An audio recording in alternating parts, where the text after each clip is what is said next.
이렇게 여유를 즐기게 되기까지 힘든 삶을 살았던 저는 청소 전문업체 CEO로 있는 40대 초반의 남자입니다. 힘들었던 과거부터 저를 아는 사람들은 저에게 인생 역전했다는 말들을 많이 하네요. 지금은 남들이 부러워할 만한 삶을 살고 있지만 이렇게 되기까지 저는 정말 피나는 노력과 눈물을 흘려야 해야 했습니다. 한마디로 말해서 제 인생은 벼랑 끝이었어요. 하루하루가 고단하고 힘들었습니다.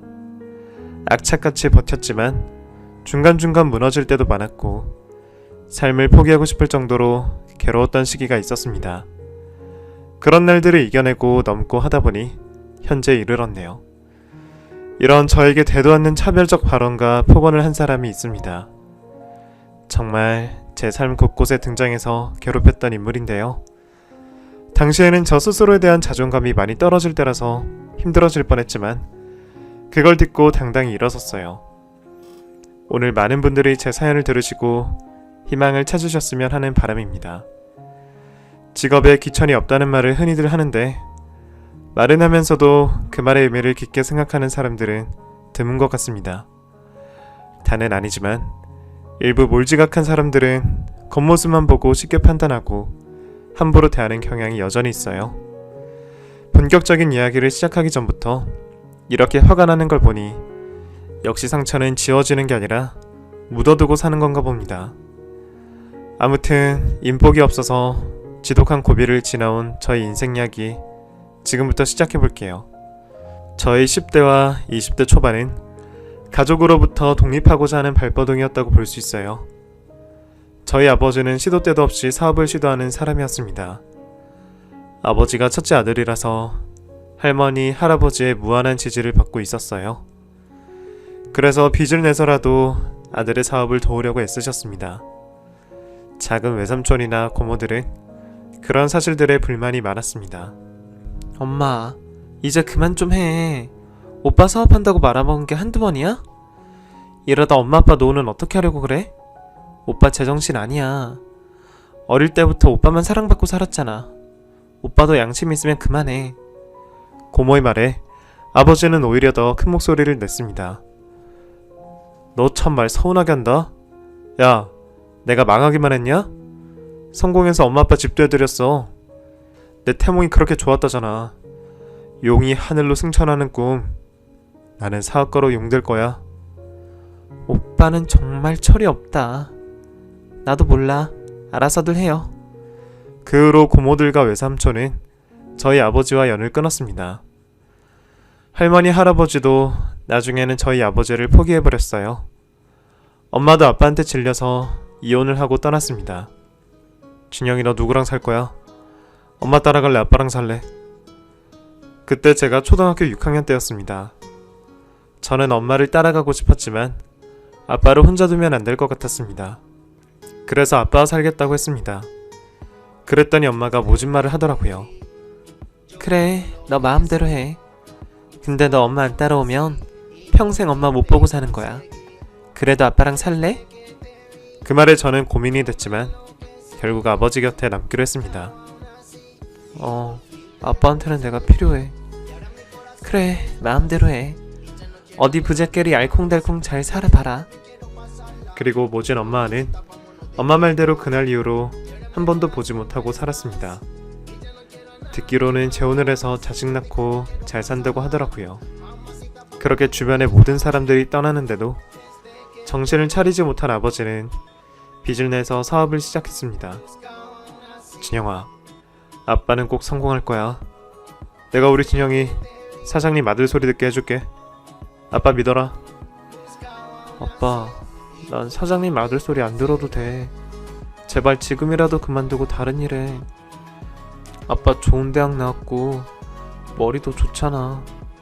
하지만 아버지가 제 말을 들을 턱이 없었습니다. 마지막으로 한 사업이 무역업이었어요. 그래도 용케 1년을 버티다가 결국 부도를 맞았습니다. 그 후로 아버지는 건강도 나빠지고 빚더미에 앉았습니다. 아버지는 아무 이욕도 없이 술로 나를 지새웠습니다. 매달 한 번씩 고리대금 업체에서 일하는 깡패들이 저희 집 현관문을 부술 듯이 두드려댔고 저는 결국 고등학교 자퇴를 하고 그때부터 닥치는 대로 일을 해야 했습니다. 청소, 도배, 식당 등등 셀 수 없이 많은 일들을 했습니다. 무능력한 아버지의 빚을 제가 떠안기로 작정한 겁니다. 저에게 남은 가족이라고는 아버지뿐이었고 그런 아버지를 제가 지켜야 한다는 생각뿐이었습니다. 아빠는 그냥 아무것도 하지마. 제발 뭐 할 생각하지 말고 가만히 있어. 알았지? 이제 뭘 해볼래도 돈 나올 구멍이 없어서 못해. 내가 10년 내로 아빠 빚 다 갚을 거야. 그 후에는 내 삶 살 거야. 알았지? 그래, 알았다. 미안하다. 20살이 되고 나서는 운전면허부터 땄습니다. 운전을 하면 더 일할 곳이 많다고 생각했거든요. 트럭도 운전할 수 있는 일종 보통을 한 번에 땄습니다. 20살이 되어서도 저는 닥치는 대로 일을 했고 틈틈이 트럭을 끌고 다니면서 음식 장사를 했습니다. 처음에는 파리만 날렸는데 사람들이 좋아할 만한 스낵을 연구한 끝에 반응이 오기 시작했습니다. 그게 잘 된 덕분에 저는 아버지 빚을 10년 만에 다 청산할 수 있었습니다. 그 10년 동안의 제 꿈은 아버지와의 절연이었습니다. 그 10년의 기간 동안 아버지는 결코 가만히 있지 않았어요. 푸드트럭을 하면서 한창 돈을 벌 때 아버지가 또다시 사고를 쳤습니다. 어디서 기어코 돈을 빌려서 자그마한 도박을 시작했던 거예요. 도박으로 돈을 많이 딴 이후에는 거기에 빠져서 헤어나올 생각을 못했습니다. 아빠, 제발 좀 그만해. 아무것도 하지 말라고 했잖아. 이젠 도박까지 해? 아빠 곁에 사람들이 왜 다 떠났는지 아직도 모르겠어? 너도 도망가고 싶으면 가. 안 붙잡아. 가기 전에 500만 주고 가라. 그걸로 100배로 불릴 테니까. 한 방이면 돼, 한 방. 어? 이놈의 빚 다 청산할 거야. 내가 죽이 되든 밥이 되든 빚 다 갚을게. 제발 정신 좀 차려, 아빠. 저에게는 하루하루가 위기였습니다. 밑빠진 독에 물 붓는 것 같았거든요. 하루에도 12번씩 다 때려치우고 포기하고 싶은 마음이었습니다. 정말 아빠를 버리고 도망갈까 했는데 정말 발걸음이 떨어지지 않더라고요. 그러다 아버지가 상습도박으로 경찰서에 잡혀 들어갔습니다. 그때가 저에게는 기회였습니다. 아버지가 징역을 사는 2년 반 동안 푸드트럭으로 대박이 나서 남아있던 빚을 다 갚을 수 있던 거예요. 그 후로 저는 꿈에 그리던 독립을 했습니다. 아버지와는 연을 끊고 저는 다른 도시로 이사를 와서 맨 땅에 헤딩하듯이 처음부터 다시 시작해야 했습니다. 그때 제 나이가 27이었습니다. 진영아 씨, 이제까지 수고했다. 지금부터 내 인생 제대로 시작이야. 화이팅! 아버지의 그늘에서 벗어난 이후로 저는 그렇게 스스로를 응원했습니다. 아무도 응원해주는 사람이 없으니 응원도 셀프로 해야 했어요. 그리고 이제 제 한 번 검사하면 되는데 그동안 쌓인 심신의 피로가 한꺼번에 몰려오더라고요. 저는 고시원 한 평짜리 방에서 몇 주간 끙끙 앓고 지냈습니다. 그러다가 겨우 기운을 차리고 일을 구하러 나갔습니다. 낮에는 공장에서 일했고 밤에는 건물 청소, 입주 청소 등을 하러 다녔습니다. 저 때만 해도 길가에 돌아다니다 보면 구인 신문이 많았거든요. 그 신문들을 보며 할 수 있는 일은 닥치는 대로 했던 것 같아요. 물론 막노동도 주기적으로 찾아다니면서 했고요. 고시원에 들어가서 잠을 자는 시간은 고작 4시간이었습니다. 아휴, 젊은 청년이 무슨 일을 하길래 그렇게 바빠? 고시원 총무 아저씨가 저를 보면 신기하게 생각하며 말을 걸었습니다. 아버지한테 하도 대여서 그런지 그 또래의 남자만 봐도 치가 떨려서 저는 아무 대꾸도 하지 않았습니다. 그렇게 스스로를 혹사하면서 죽기 아니면 까무러치기라는 생각으로 이 꽉 깨물고 일을 하고 돈을 모았습니다. 1년 후에는 고시원에 창문 있는 방으로 옮길 수 있었어요. 전세로 집을 구할 수 있을 만큼 돈이 모였지만 저에게 집은 사치라는 생각이었습니다. 대부분의 시간을 밖에서 일을 했기 때문에 고시원만으로도 충분했거든요. 참, 그 시절을 생각하면 병이 나지 않은 게 기적이었던 것 같습니다. 힘이 들면 정신력으로 버텼습니다. 일을 할 때 몸이 힘든 건 아무렇지도 않았어요.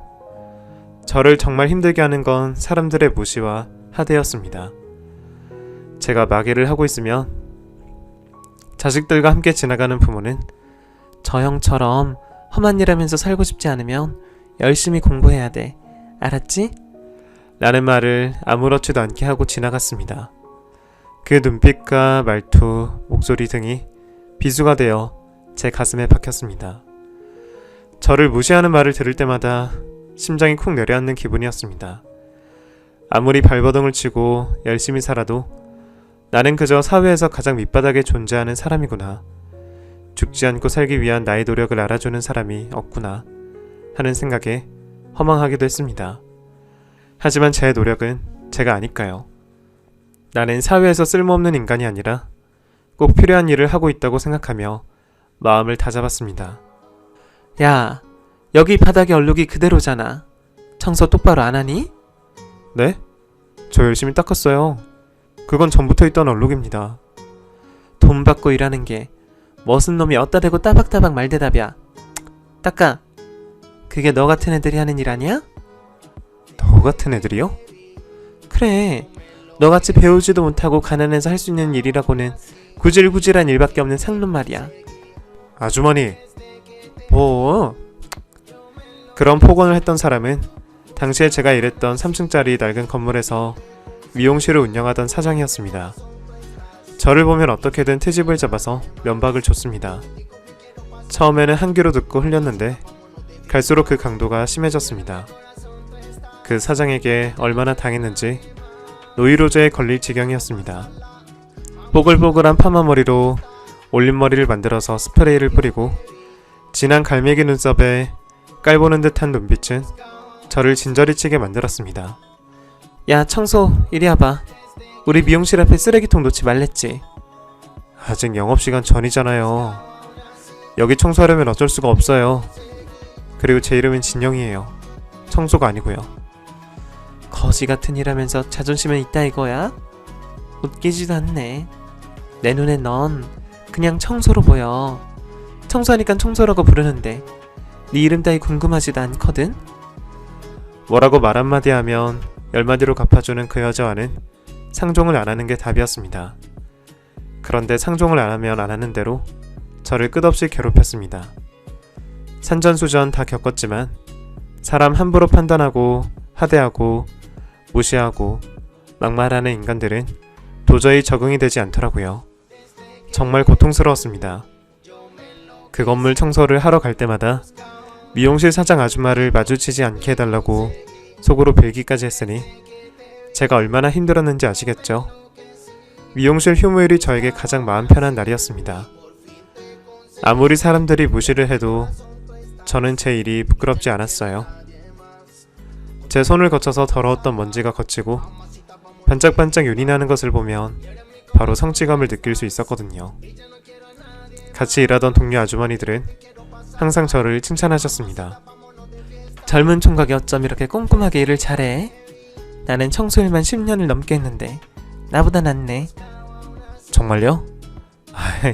이모님 따라가려면 멀었죠. 이 일이 몸은 고돼도 마음은 편해서 좋아. 무시하는 인간들 보면 그 인간들 수준이 그 모양이구나 애처롭게 생각하고 넘어가. 알겠지? 아주머니는 제 스트레스를 다 아시는 듯이 그렇게 말씀하셨습니다. 누군가에게 그런 다정한 이야기를 들어본 게 오랜만이라서 눈물이 찔끔 나오더라고요. 누가 뭐라든 더러운 것을 깨끗하게 관리하는 것이 제 임무라는 생각이었습니다. 청소를 하다 보면 집중하게 돼서 좋았습니다. 내 더럽게 고단했던 인생도 갈고 닦아서 반짝반짝하게 만들어야지 다짐하고 또 다짐했습니다. 그러다가 전문 청소업체에 입사를 해서 본격적으로 청소 일을 시작하게 됐습니다. 거기서 일을 하다 보니 나도 할 수 있겠는데 하는 자신감이 생겼습니다. 사장님도 저를 지지해 주셨습니다. 진영이 너도 청소업체 차려봐. 여기 아직 블루오션이라서 잘만 하면 대박 날 거다. 제가 경쟁업체 되면 사장님 곤란하실 텐데 괜찮아요? 이 자식, 서로 위민하면서 공생하는 거지. 내가 아무한테나 이런저런 하는 거 아니야. 사장님의 진심 어린 조언에 말에 조금씩 마음이 흔들리기 시작했습니다. 아버지 때문에 사업에 대한 반감만 가지고 있었지만 청소업체를 운영하고 싶다는 생각이 강렬하게 들었습니다. 그래서 저는 그 청소업체에서 3달간 일을 하면서 시스템이 어떻게 되는지를 익혔습니다. 그리고 작은 사무실을 얻어서 소자본으로 청소업체를 시작했습니다. 필요한 건 청소 물품이 전부였습니다. 저는 홍보를 위해서 인터넷 블로그와 카페 등에 제가 청소했던 곳의 비포와 애프터 사진을 넣어뒀습니다. 얼마 후부터 조금씩 반응이 오기 시작했습니다. 처음에는 혼자서 감당하다가 더 이상 혼자서는 할 수가 없어서 직원 5명 모집했습니다. 제가 청소를 하면서 만났던 힘든 사정의 사람들에게 가장 먼저 연락했습니다. 저를 아들처럼 예뻐해 주셨던 이모님도 오셨습니다. 이모님, 와주셔서 감사해요. 진영이 넌 뭘 해도 할 줄 알았어. 우리 같이 화이팅 해보자. 네, 제가 월급 많이 드릴게요. 아유, 그래. 그래야지. 청소일이 그저 몸만 쓰는 일 같아 보여도 꼼꼼함과 근성이 없으면 하기 힘든 일이에요. 생각보다 더 청소업체를 필요로 하는 곳이 많았습니다. 고독사, 쓰레기집, 유품 정리, 화채 청소, 입주 청소 등등 청소에 관련해서는 모든 일을 했다고 봐도 무방합니다. 업체는 급속도로 성장했습니다. 상담 전화 받고 사무실 업무까지 제가 다 했는데 그걸 담당해줄 사람도 구했습니다. 현장에서 일할 직원도 더 뽑아서 어느새 저와 함께하는 직원이 30명에 다다랐습니다. 오래 버티지 못한 사람들은 알아서 나가고 끝까지 버틴 직원들에게는 최고의 대우를 해주려고 아끼지 않았습니다. 그러다 보니 어느덧 제 나이도 30 중반에 가까웠어요. 나도 이제 좋은 짝을 만나야 하나 고민하고 있던 차에 그 여자를 만나게 됐습니다. 고독사 현장이었고 담당 공무원 신분으로 그 장소에 왔습니다.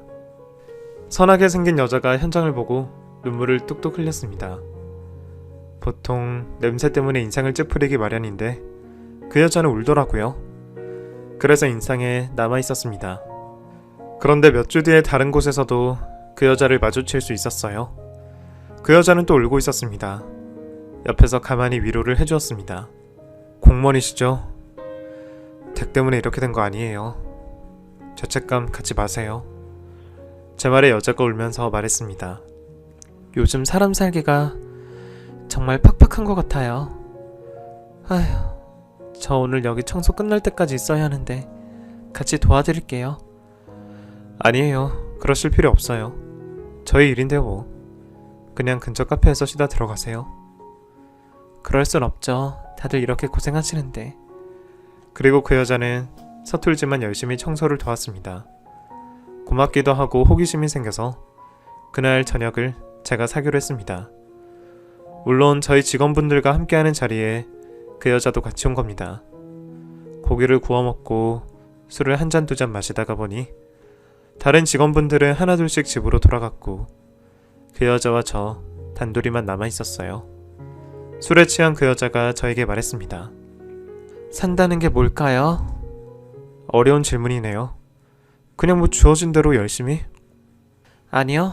그렇게 살면 다람쥐 쳇바퀴만 돌다 꽥 죽는 거예요. 난 그렇게 살기 싫어요. 그 여자의 말에 저는 최근 고독사로 돌아가신 분들이 많았기에 마음이 많이 약해진 모양인가 보다 라고 포장해서 생각했습니다. 저는 부자 될 거예요. 부자. 돈 많은 게 최고야. 그래야 다 누리다가 죽지. 그렇게 말하고는 까무룩 잠이 들더라고요. 저는 그 여자 옆을 지켜주다가 술이 조금 깬 후에 같이 공원을 걷고 집까지 데려다 줬습니다. 오늘 감사해요. 제가 정신을 놔버렸네요. 아니에요. 이해합니다. 힘드셔서 그런 거죠 뭐. 혹시 연락처 좀 주실 수 있어요? 저랑 친구예요. 사실 일하면서 친구 새로 사귀기도 어려운데 진영씨한테는 편하게 다 털어놓게 돼서 신기해요. 그 말에 저는 흔쾌히 그 여자 휴대폰에 제 개인 휴대전화 번호를 등록해 주었습니다. 그렇게 그 여자를 집에 보내왔어요. 그런데 어찌된 일인지 집에 돌아와서도 그 여자의 말과 모습이 자꾸 머릿속을 맴돌아서 잠을 설쳤습니다. 그런 일은 태어나면서 처음 겪는 일이었습니다. 그리고 그날부터 하루 3번씩 밥 먹었냐, 뭐하냐, 안부 인사를 주고받다가 연인 사이로 발전하게 됐습니다. 그 여자는 저보다 5살이 어렸어요. 홀어머니와 함께 산다고 들었습니다. 어머니가 어릴 때부터 너무 엄해서 힘들었다고 했습니다. 엄마는 저한테 변호사가 되라고 했어요. 몽둥이를 크기별로 가지고 있었어요. 저랑 제 동생은 엄마가 언제 벼락같이 화를 낼까 항상 노심초사하고 살았네요. 근데 이제는 엄마 마음 이해해요. 저를 위해서 그런 거라는. 아니에요, 희주씨. 그건 어머님이 잘못하신 거예요. 무슨 이유에서든 폭력은 정당화될 수 없다고 저는 생각해요. 타임머신 타고 어린 희주씨 꼭 안아주고 오고 싶네요. 제 말에 그 여자는 고개를 떨구고 펑펑 울었습니다. 여자친구와는 일주일에 한 번씩 데이트를 했습니다. 서로 일 때문에 바빠서 하루를 정해놓고 만나기로 한 겁니다. 저는 사장이라고 가만히 앉아있는 체질이 못 되거든요. 그래서 항상 현장을 찾아다니며 직원들과 함께 일을 했습니다. 그날은 제가 예전에 일했던 3층짜리 건물에 미용실 청소 의뢰가 들어왔어요. 인테리어 확장 전에 청소를 하려는 모양이더라고요. 그걸 보자마자 저는 묻어두고 살았던 트라우마가 용솟음 치는 걸 느꼈습니다. 그 건물에서 그 미용실을 운영하던 아주머니는 제가 노이로제가 걸릴 만큼 괴롭혔던 사람이니까요. 와, 정말 악연이다.